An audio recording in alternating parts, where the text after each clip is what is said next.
আসসালামু আলাইকুম আমার সব lovely viewers, welcome back to my another blog. কেমন আছেন আপনারা সবাই? আশা করি সবাই খুব ভালো আছেন। আলহামদুলিল্লাহ, আল্লাহর রহমতে আমিও খুব ভালো আছি। সো আজকের ভিডিওটা আমার জন্য খুব স্পেশাল, কাজ আমার একটা ফ্রেন্ড আমার কাছে আবদার করেছে আমার হাতে রান্না খাবে, তাই অনেক দিন পর আমি আজকে রান্না করব। সো রান্না করার আগে আমি আসলে কিছু গ্রোসারি কিনে নিয়েছি, যেটা আমার দৈনন্দিন জীবনে দরকার, এবং আমি যা যা রান্না করবো তার জন্য কিছু লাগবে এরকম কিছু। তো আমার কিছু প্ল্যান ছিল যে আমার তো এরকম যেহেতু গ্রোসারি রান্নাবান্না খুব কম করা হয়, তাই বললাম যখন একসাথে কিনছি একসাথে বেশি কিছু কিনে নেই। সো আমি এখানে টুনা নিয়েছি, কিছু এভারেট মিল্ক, কন্ডেন্স মিল্ক, এগুলো সব কিনে এক সাইড করেছি। আর আমার খুব ক্ষুধা লেগেছিলো, ভাবলাম যে খেয়ে নেই। দেন খেয়ে বের হয়ে গেলাম আমি জ্যাকসন হাইটে।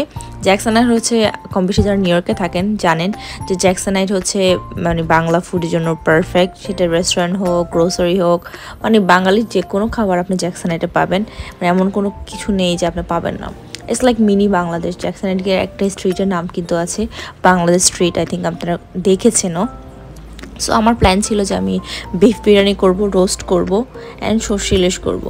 সর্ষে ইলিশ আসলে আমি জীবনে প্রথমবার করব, জানি না এটা নিয়ে মানে কনফিউজ ছিলাম পারবো কি না, বাট ওভারঅল আলহামদুলিল্লাহ পেরেছি আমি বলবো। যাই হোক, এটা হচ্ছে জ্যাকসন হাইটে যাওয়ার সময় রাস্তা। আমি আসলে যখন বাজার করছিলাম তখন এখানে বেশি ভিডিও করিনি, কারণ এখানে অনেক বাঙালি ছিল। তো আমি চেষ্টা করেছি হালকা একটু ক্লিপ নেওয়ার, বাট ইটস সো আনকমফোর্টেবল, কারণ সবাই মনে হয় তাকিয়ে থাকে যে এই মেয়েটা ফোন নিয়ে কী করছে। তো আমি আর বেশি একটা ভিডিও করিনি। সো আমি আমার বাজার সদাই শেষ করে বাসার উদ্দেশ্যে রওনা হচ্ছি। আমি মাথায় চিন্তা করছি যে আমি কিছু কি মিস করেছি কিনা, কারণ দেখা যায় যখনই আমি বাসায় যাই আমার মনে পড়ে যে ও সেটা আমি তো এটা কিনিনি। তো এই জন্য আমি রিমাইন্ড করছিলাম। সো আমার বেশি একটা বাজার ছিল না, বাসায় মোটামুটি রেগুলার যে খাবার ছিল ওগুলো সবই ছিল। অল আই নিড জাস্ট আমার মিট, মানে বিফ অ্যান্ড চিকেনটাই হচ্ছে মেইন আমার যেটা দরকার। আদারওয়াইজ সব মশলা বাসায়ই থাকে, আর মশলা আমার তেমন একবার কিনলে অনেক দিন চলে যায়। আর আমি রেগুলার রান্না করি না যদিও, যার জন্য। সো আমি এখানে রোস্টের জন্য যে পিস করা মাংসগুলো বিক্রি করে ওটা কিনেছি। দেন বিফ আমি 3 পাউন্ড কিনেছি, আমার একটু বেশি হয়ে গেছে, 2 পাউন্ড হলেই হতো।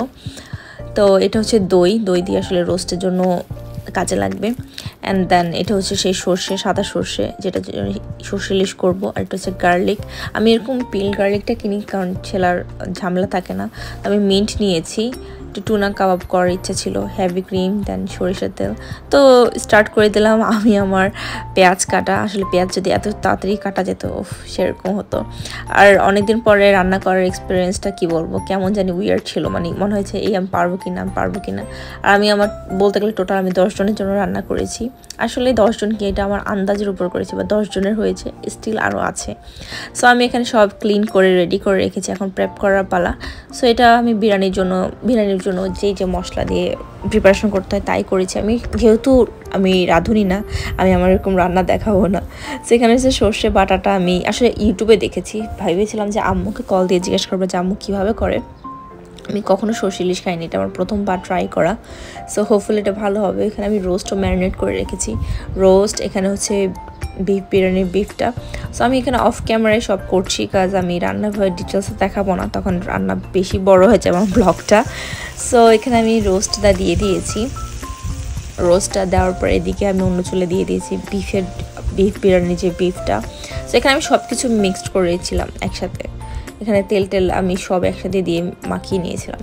তো এখানে আমার রান্না কমপ্লিট, আলহামদুলিল্লাহ সব কিছু পারফেক্টলি গিয়েছে। বাট আমার কাছে মনে হয় কিছু একটা কম।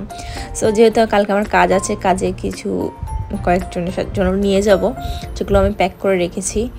তো এখানে যারা আমার স্প্যানিশ ওয়ার্কার আছে তারা মাঝে মাঝে বলে যে তুই রান্না করলে আমার জন্য নিয়ে আসবে। আমি ওকে ফাইন, নিয়ে আসবো। আমি সব কিছু একদম রেডি করে রেখেছি, কারণ আমি সকালে উঠে চলে যেতে পারি। সো সকালে উঠার পর আমি ভাবলাম যে আমি আসলে হেঁটে সাবওয়েতে যাবো, এটা তো ক্যারি করতে হবে, এই জন্য আমি উবার নিয়েছি। উবার নিয়ে আমি কাজে চলে গেছি। অ্যান্ড কাজ শেষে যেই ফ্রেন্ডের জন্য রান্না করা, ওই ফ্রেন্ডের কাজে চলে গিয়েছি ওকে পিক আপ করার জন্য। সো ওকে পিক আপ করে আমি আমার বাসায় নিয়ে যাবো, দেন ও খাবে আর কি। যেহেতু এখানে আমাদের দৈনন্দিন জীবনে সবারই কাজ থাকে, একদম সেম ডে কাজ করে সেম ডে আসলে দাওয়াত করে খাওয়ানো হয় না। আমার যেদিন অফ ওর সাথে অফে মিলে না, যার জন্য আসলে হয় না। সো এই জন্য ভাবলাম যে কেননা এরকমই করা হোক যে একদিন আগে রান্না করে সব রেডি করবো অ্যান্ড দেন পরের দিন আসবে খেতে। তো আমি অলমোস্ট ওর কাজের জায়গায় চলে এসেছি, ও আসলে কফি স্টোরে কাজ করে। তো আমি ভাবলাম যে ওকে ফাইন, কফি স্টোরে যেহেতু যাচ্ছি কফি তো খেতেই হবে। যাওয়ার পর বললো কী খাবে, তাহলে আমি একটা কফি নিলাম, দ্যাটস ইট। আজকের ভিডিও আমার আসলে এতটুকুই ছিল, নাথিং মাচ। সবাই ভালো থাকবেন, সুস্থ থাকবেন এবং আমার জন্য দোয়া করবেন। আল্লাহ হাফেজ।